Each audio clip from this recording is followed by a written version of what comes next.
what happened. Lawrence, this is your world, so tell us what's happening. Well, it's a poor line-out call because they shouldn't have gone to the back in these conditions. You know, they're points up. So John Hardy is the first guy that touches the ball. Pretty sure he touches the ball there. It goes forwards, and then the last guy to touch the ball is Phipps, the 21, the scrum half. And he goes straight instinctively into a Scotland hand.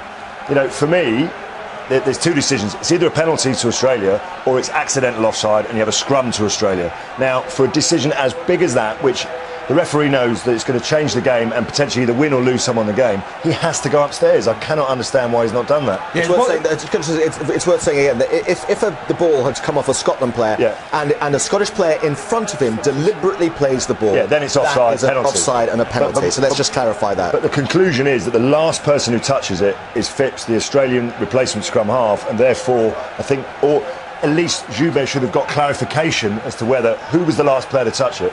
See, I agree with Lawrence. He should have gone upstairs. I mean, looking at that, I can't determine whether Phipps or Strauss was the last person to touch it. And, you know, it's a game-changing decision. He goes upstairs for TMO for things that are quite straightforward. This should have been a TMO decision all day long. I don't understand why he didn't do it. Well, the other thing is that if, you know, a lot of referees around the world... Watch the referee's eyes here. Let's see what's he looking... Strauss, number 20 there, comes in with his shoulder and propels the ball that way, but so does Phipps. So, what, you know, he can't make a call there. He's put his arm straight away. The only call has to come from the TMO because it's such a tight decision. You have to see that in slow motion. Yeah. And when you look at it, I think it's 2-1 in the studio.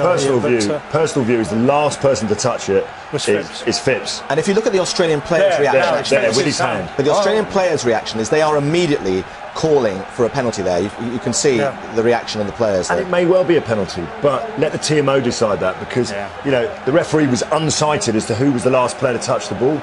And therefore it could either be a penalty or it could be accidental offside, in which case it's a scrum to Australia. And it all happened so quickly that you have to do that.